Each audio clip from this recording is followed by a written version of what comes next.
Hi అండి, welcome to my YouTube channel. Bigg Boss season 8 episode నిన్న జరిగిన episode highlight point గురించి మనం డిస్కస్ చేస్తాం. సో నిన్న జరిగిన పెద్ద చెప్పుకోవాల్సిన షో అయితే అంత ఏం లేదు కానీ కొంచెం ఉంది. అవి ఏమిటంటే ఎవరు ఎలిమినేటెడ్ అయిపోయారు, ఎవరు టాప్ 5లో వెళ్తున్నారు అనే ఫ్యామిలీ మెంబర్స్, అంటే కంటెస్టెంట్స్ వాళ్ళ ఫ్యామిలీ మెంబర్స్ వచ్చి స్టేజ్ మీద ఎవరు టాప్ 5 ఉంటున్నారో అనుకుంటున్నారో అని అడిగినప్పుడు ఎవరికి ఎన్ని ఓట్లు వచ్చాయి, ఎవరు టాప్ 5 అనుకుంటున్నారు, మెజారిటీ ఏంటి అని మనం డిస్కస్ చేద్దాం. సో మొత్తానికి అయితే వాళ్ళందరూ వాళ్ళ వే ఆఫ్లో వాళ్ళు అనుకుంటారు, కానీ కొన్ని లక్షల మంది ఓట్లు వేసే వే ఆఫ్లో వాళ్ళు ఉండరు కదా. సో కాబట్టి వాళ్ళు అనుకున్నట్టుగా 100% వాళ్ళే ఉంటారు అనేది 100% తప్పు. ఎందుకంటే ఓట్లు వేసే వాళ్ళు ఎలా ఉన్నారో వాళ్ళు బట్టి ఉంటుంది.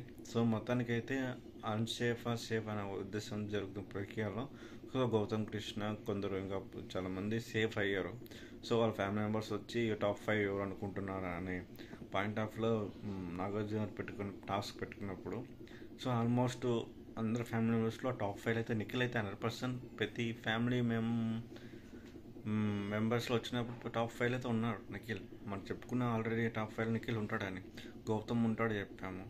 సో నబీల్ ఉంటారు, ముగ్గురు ఉంటారని చెప్పాము. ఇక ఇద్దరు మొత్తం టాప్ 5 టాప్ 3 వీళ్ళు ముగ్గురు కంపల్సరీ ఉంటారు, నిఖిల్ కానీ గౌతమ్ కానీ నబీల్ కానీ. ఇంకా మిగతా కంటెస్టెంట్స్ ఎవరు ఇద్దరు ఉన్నారో డైలమా. సో ఆ డైలమాలో ఫ్యామిలీ మెంబర్స్ వచ్చిన వాళ్ళు డిఫరెంట్ అంటే వాళ్ళ ఇష్టం వాళ్ళ కొద్ది వాళ్ళు పెడుతుంటారు కాబట్టి అది 100% రైట్ కాదు. వాళ్ళ ఉద్దేశం ఏమనుకుంటున్నారు అనేది పెట్టారు అంతే. సో టాప్ 3 అయితే వీళ్ళు టాప్ 5లో ఇంకా ఇద్దరు ఎవరు ఉంటారు అనుకుంటారంటే నేనైతే టేస్ట్ తేజ ఉండే అవకాశాలు అయితే ఉన్నాయి. టాప్ 5 లాస్ట్ అవినాష్ ఎలిమినేట్ కావాల్సిన టాప్ మాట్లాడకుండా. సో టాప్ 5 అవినాష్ లేదంటే యష్మి, వీళ్ళిద్దరిలో ఎవరో అయితే ఉండొచ్చు. సో మొత్తానికి అయితే అవినాష్ మెగా చీఫ్ అయ్యాడు. సో మెగా చీఫ్ అయ్యి ఎలిమినేట్ అయ్యే అవకాశం వచ్చింది, కానీ దాని ఎలిమినేట్ కాలేదు, తను సేఫ్ అయ్యాడు. ఎందుకు సేఫ్ అయ్యాడంటే నబీల్ హెల్ప్ చేశాడు, ఎలక్షన్ పాస్ యూజ్ చేశాడు. సో ఎవరికి యూజ్ చేసింటారంటే మేబీ అవినాష్కి యూజ్ చేస్తారని అనుకుంటున్నాను. సో అవినాష్ యూజ్ చేస్తాడు, కానీ ఎలా యూజ్ చేస్తాడు అనేది ఈరోజు జరిగే ఎపిసోడ్ అయితే వస్తుంది. సో మొత్తానికి అయితే అవినాష్ ఎలిమినేటెడ్ కావాల్సింది సేఫ్ అయ్యాడు. సో అది నబీల్ వల్ల జరిగింది. సో ఎప్పుడైనా ఎందుకు అవినాష్కి ఎందుకు ఓట్లు పడలేదు, అంత ఫన్నీ ఎంటర్టైన్మెంట్ ఇస్తున్నాడు, టాస్క్ పర్ఫార్మెన్స్ చేస్తున్నాడు, బాగున్నాడు. కానీ ప్రజలు అసలు ఆడియన్స్ ఏమంటే అతను బాగా ఎంటర్టైన్మెంట్ చేస్తున్నాడు కదా, అందరూ ఓట్లు వేస్తుంటారు అని ప్రతి ఒక్కరు అనుకోవడం వల్ల వాళ్ళ ఓటు వేయకపోవడం వల్ల అతను ఓటు శాతం పడిపోయింది. సో అది ఎట్లా రియల్ ఫేక్ అని నేను చెప్పలేను. కానీ పృథ్వీరాజు యశ్మి దగ్గర చాలా లీస్ట్ ఓటింగ్ వాళ్ళదే, కానీ సడన్గా ఇట్లా ఎందుకు జరిగిందో అనేది ఎవరు ఎక్స్పెక్ట్ చేయలేకపోతున్నారు. సో మొత్తానికైతే ఈరోజు జరిగే ఎపిసోడ్ అయితే తెలుస్తుంది ఏంటి కథ కారణం అని.